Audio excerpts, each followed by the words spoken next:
கட்டளைகளின் படி நடக்கக்கூடிய ஒரு மனிதன், கட்டளையின் படி சோதரர் செயல்படக்கூடியவர், கட்டளையின் படி எல்லா நீதியையும் நிறைவேற்றக்கூடிய ஒரு மனுஷனாக இருந்தார். இங்கே ஆண் பிள்ளை பிறந்த அந்த இயேசு பிறந்த போது, ஆண் பிள்ளை பிறந்த போது அங்க பாருங்க, முதல் பேரான எந்த ஆண் பிள்ளையையும் பரிசுத்தமானது எனப்படும் என்று கர்த்தருடைய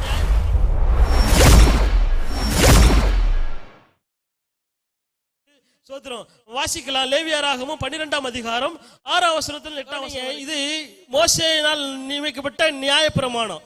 அந்த நியாயப்பிரமாணத்தை யோசேப்பு எப்படி நிறைவேற்றார் என்று சொல்லி நாம் பார்ப்போம். லூக்கா சுவிசேஷம் 2ஆம் அதிகாரம் 23ஆம் வசனத்தில், லூக்கா சுவிசேஷம் 2ஆம் அதிகாரம் 23ஆம் வசனம் 24ஆம் வசனத்திலே இங்கே அந்த நியமங்கள் அந்த கட்டளைகள் எல்லாம் எப்படி நிறைவேற்றார் பாருங்க. முதற் பேரான எந்த ஆண் பிள்ளையும் கர்த்தருக்கு பரிசுத்தமானது என்னப்படும் என்று கர்த்தருடைய நியாயப்பிரமாணத்தில் நம்ம வாசிச்ச உபாகமத்தில் லேவியராகமத்தில் வாசிச்ச அந்த நியாயப்பிரமாணத்தில் எழுதியிருக்கிறபடி அவரை கர்த்தருக்கென்று ஒப்பு கொடுக்கவும், கர்த்தருடைய நியாயப்பிரமாணத்தில் சொல்லி இருக்கிறபடி ஒரு ஜோடு காட்டுப்புறாவையாவது 2 புறா குஞ்சியாவது பலியாக செலுத்தவும் அவரை எருசலேமுக்கு கொண்டு போனார். நல்லா கவனிங்க சோதரர், இந்த யோசேப்பு சோதரர் முதலாவது பார்த்த சட்ட திட்டங்கள் எல்லாம் தாண்டி ஒரு இரக்கமுள்ள ஒரு அன்புள்ள ஒரு புருஷனா இருந்தார் சொல்லி தீர்மானிக்க முன்னாடி பொறுமை உள்ளவராக இருந்தார் சொல்லி பார்த்தோம். இந்த நீதிமானாகிய யோசேப்பு இங்க வேத வாக்கியங்களுக்கு இசைந்து செல்லக்கூடிய ஒரு இருதயம் உள்ளவராக இருந்தார். கட்டளைகளின் படி நடக்கக்கூடிய ஒரு மனிதன், கட்டளையின் படி சோதரர் செயல்படக்கூடியவர், கட்டளையின் படி எல்லா நீதியையும் நிறைவேற்றக்கூடிய ஒரு மனுஷனாக இருந்தார். இங்கே ஆண் பிள்ளை பிறந்த அந்த இயேசு பிறந்த போது, ஆண் பிள்ளை பிறந்த போது அங்க பாருங்க, முதற் பேரான எந்த ஆண் பிள்ளையையும் பரிசுத்தமானது எனப்படும் என்று கர்த்தருடைய நியாயப்பிரமாணத்தை சொல்லி இருக்கிறபடியே, நியாயப்பிரமாணத்தில் எழுதியிருக்கிறபடியே அவரை கர்த்தருக்கென்று ஒப்பு கொடுத்தார். என்ன நியாயப்பிரமாணத்தில் எழுதியிருக்கிறதோ அந்த நியாயப்பிரமாணத்தின் படி தன்னுடைய வாழ்க்கையை அர்ப்பணிச்சு அவைகள் எல்லாவற்றையும் சரியா செய்தவர் தான் இந்த யோசேப்பு. அல்லேலூயா.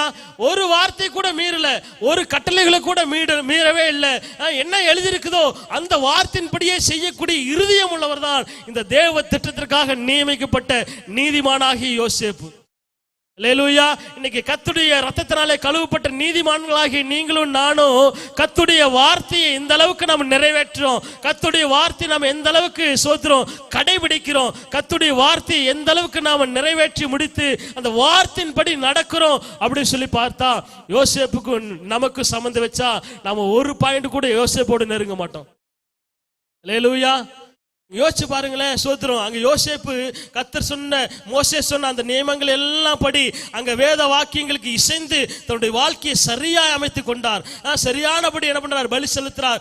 ஆண் பிள்ளை, முதல் பிறந்த ஆண் பிள்ளையை கர்த்தருக்காக பரிசுத்தப்படுத்தி அதுக்கு என்ன பண்றார், பலி செலுத்துறார். இங்க சொல்லப்பட்டிருக்கு பாத்தீங்களா, பலியாக என்ன பண்றாரு, அங்க எருசலேமுக்கு சரியான விதத்துல கொண்டு வருகிறார் என்று சொல்லி. யோசிச்சு பாருங்களேன், கர்த்தருடைய வார்த்தையை, கர்த்தருடைய வார்த்தையின் படி நம்முடைய வாழ்க்கையை அமைக்கிறோமா?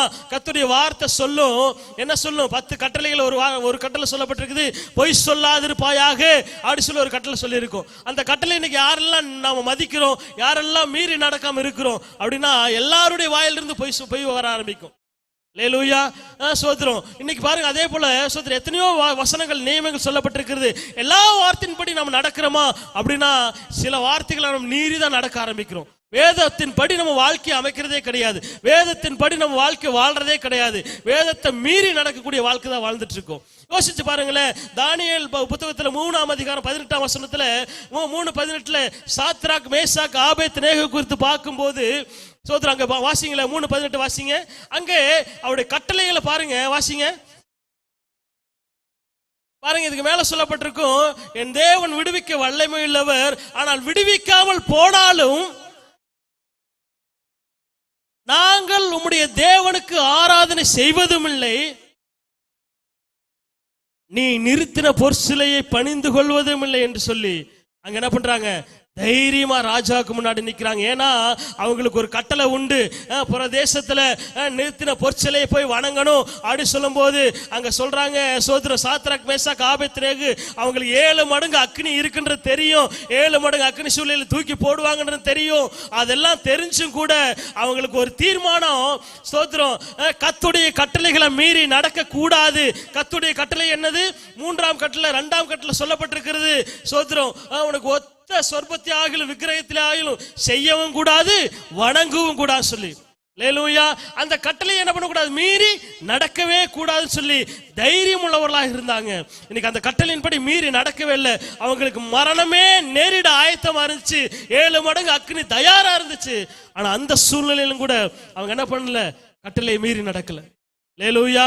நம்மளா இருந்தா என்ன பண்ணிருப்போம், ஐயோ நெருப்பு நம்ம தூக்கி போட்டுருவாங்களே, நம்ம அழிய போறோமே அப்படின்றக்காக என்ன பண்ணிருப்போம், நிறுத்தி வச்சு இந்த பொற்சிலையை வணங்கி இருப்போம். ஆனா அங்க சொல்லப்பட்டிருக்கிறது, ஸ்தோத்திரம், என்னை விடுவிக்காமல் போனாலும், கர்த்தரை விடுவிக்காமல் போனாலும் நீ நிறுத்தின பொற்சிலையை நாங்க என்ன பண்ண மாட்டோம், வணங்க மாட்டோம். ஏன்னா எங்களுக்கு ஒரு கட்டளை இருக்குது. ஸ்தோத்திரம், தேவனாகிய கர்த்தர் ஒருவருக்கே ஆராதனை செய்வாயாக, அவரை தவிர வேற யாருக்கும் என் தலையை வணங்க மாட்டோம், என் நாவனால அறிக்கையிட மாட்டோம், என் இருதயத்தை கொடுக்குமான்னு சொல்லி ஒருத்தனையோடு கூட அந்த சாத்ராக் மேசாக் ஆபேத்நேகோ இருந்தாங்க. கட்டளைக்கு என்ன பண்ணாங்க, கர்த்தருடைய கட்டளை கீழ்ப்படிஞ்சாங்க, கர்த்தருடைய கட்டளை மீறி நடக்காம இருந்தாங்க. கர்த்தர் அவர்களை விடுதலையோடு கூட பாதுகாத்து அக்னி ஜுவாலையில போட்டாலும் அங்க ஸ்தோத்திரம், 3வது தேவ மனுஷனாக, தேவகுமாரனாக, 4வது ஆளாக ஒரு ஆள் வந்து என்ன பண்ணாரு, காப்பாற்றி கொண்டு வந்தார். அல்லேலூயா. சத்தத்தை அல்லேலூயா. இன்னைக்கெல்லாம் நமக்கு சமயத்துக்கு ஏற்ற வார்த்தை, சமயத்துக்கு ஏற்ற வார்த்தையை சொல்றதுக்காக நம்ம சில பொய்கள் எல்லாம் பேச ஆரம்பிச்சிடும். அதான் பைபிள்ல சொல்லிருக்கிற சமயத்துக்கு ஏற்ற வார்த்தை, அது எதுக்கு சொல்லப்பட்டிருக்குது அப்படின்றது தெரிய மாட்டேங்குது. சில நேரங்களில் தப்பித்துக் கொள்றதுக்காக சின்ன சின்ன பொய் சொல்லிடுறது, சின்ன சின்ன காரியங்கள் என்ன பண்ணி சொல்லிடுறது. ஆனா வேதம் சொல்லப்பட்டிருக்குது, யோசேப்பு, இந்த யோசேப்பு கர்த்தருடைய கட்டளைகளின் படி எல்லாம் தன்னுடைய வாழ்க்கையை அமைத்துக் கொண்டு கட்டளையின் படி மீறாமல் கட்டளைகள் எல்லாம் நிறைவேற்றி வந்தார். இன்னைக்கு நீங்களும் நானும் கட்டளைகளை மீறாம சரியானபடி எல்லாம் நிறைவேற்றணும். அந்த வார்த்தைகளை மீறி நடக்கவே கூடாது. அல்லேலூயா.